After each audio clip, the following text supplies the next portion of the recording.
Laurel just made her presence in the room. She's coming to tell you how annoyed she was with the situation.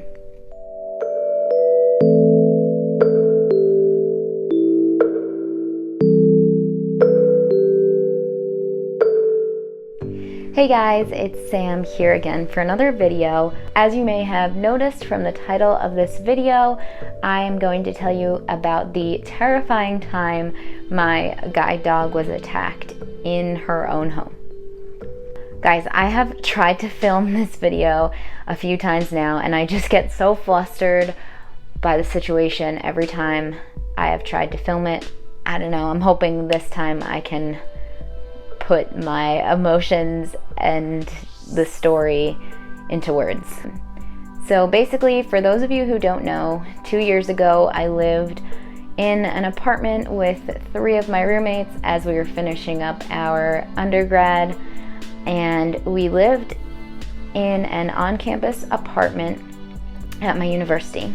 Now, although our university was private, it was a public campus where people could come and walk around, ride their bikes, walk their dogs. So we were pretty used to not knowing who was going to be around, but I was totally not prepared for a situation like this. Laurel just made her presence in the room. She's coming to tell you how annoyed she was with the situation. Anywho, it was an early morning in April, and one of my roommates had already left for the day, so it was just me, Laurel, and 2 of my other roommates who were still in bed asleep. Every morning after I feed Laurel, I let her out. So I had opened the door to take her out, but hadn't put her leash on yet because I was still getting my shoes on and figuring out what the weather was like outside. Before I knew it, a dog came charging down the hill next to our apartment and started running towards Laurel. In a matter of seconds, Laurel had run out of the apartment to try and get away from this dog, who continued to chase her around the kind of patio area of our apartment. Its owner stood at the top of the hill, screaming its name and telling the dog to come, which clearly wasn't working. The dogs had quickly circled around the patio hill area and come back into the apartment, Laurel being chased by this dog who was a little bigger than her. So the dog chased her into our room and under my bed, where Laurel's bed was. I had a bed that was on stilts, so Laurel's bed fit underneath, and the 2 dogs were wrestling on the bed. Laurel had cowered in the corner, and the dog was standing over her. I found this out later from my roommate, who said she was terrified when she woke up to the screams of me telling Laurel to come, the owner telling its dog to stop, and the 2 dogs barking at each other. My 2 roommates said they thought either me or Laurel were being killed based on the level of yelling going on. Okay, so like 2 hours have passed because Zach came home and I got super distracted and we went to Trader Joe's. But it gave me some time to let off some steam and not be so flustered about the situation. So hopefully my words will make sense now.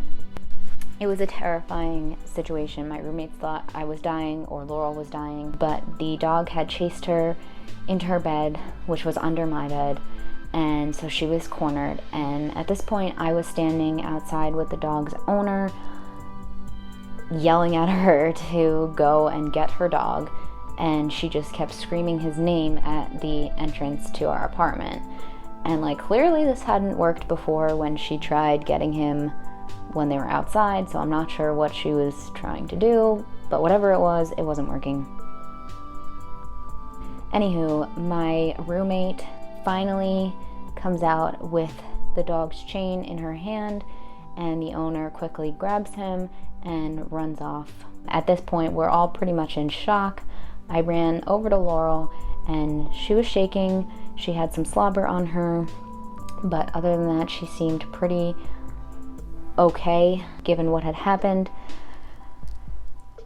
So I call our security office at school They pretty much say there's nothing they can do besides write down what happened. They refused to give me the woman's information, even though they were able to track her down and get it from her. They didn't really seem to care that this had happened to Laurel. Luckily, a couple hours after the incident, the woman had come back and apologized. She said that her dog was on some new medication and it made him act funny. Now, I don't know about you, but my thought was, if you know your dog is acting funny because of a new medication, why is he off his leash? I don't know.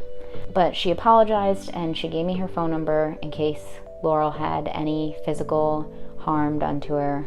Unfortunately, I ended up losing her phone number, so I was never able to get in contact with her and tell her, you know, that, yeah, this did affect Laurel in the long run.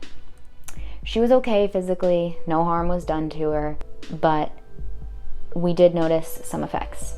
Laurel in harness is still perfectly fine with any dog. She doesn't really react. If I tell her to leave it, she continues working, no problem. When we are at family or friends' houses and she's in a more relaxed situation, if there's a dog her size or bigger, she gets nervous and shakes. And it's really saddening to see, because this is a dog that always loved other animals, loved being around other animals, no matter the size. I know some people might say, well, you should have called your trainer or maybe even retired her if this traumatic situation happened, but it doesn't affect her when she's working. She seems to be okay. We've been in plenty of dog situations while she's on harness and she does great, so I didn't see any need to take away her work from her or retire her.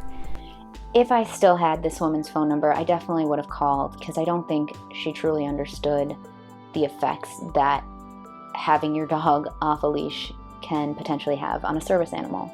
So the reason why I decided to make this video now is not because I'm holding a grudge over it for 2 years, but we were invited to our friend's house a couple weeks ago and they told us, hey, you know, there are going to be 2 dogs here. Is that cool? Will Laurel be fine? And I should be able to just say, yeah, it's cool, no problem, because that's the type of dog Laurel is. That's what the Guide Dog Foundation trains its dogs to be like. And I had to actually sit down and think, is this a good situation? Will she be okay? Will this scare her? Will she react? And at the end of the day, I ended up just keeping her harness on and she stayed by my side. But the moral of this story is, if you are going to be out in public with your pet dog, just make sure that it's on a leash. Consider the people and the other animals around you, because you never know what situation you're going to run into, and you never know the lasting effects that that situation might have on a service dog team or animal or any other person. Like I said, I'm not holding a grudge over it. I really wish things were different.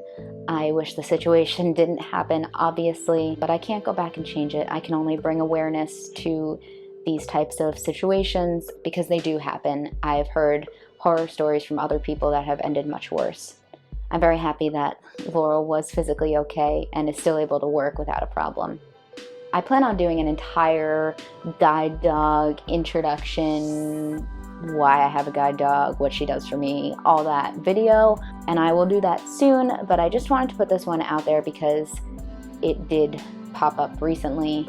If you enjoyed this video, make sure to give it a thumbs up, and if you have any comments or questions, leave them down below. Remember to subscribe to my channel to stay up to date with my latest content, and make sure to always keep your dog on a leash. Thanks, guys.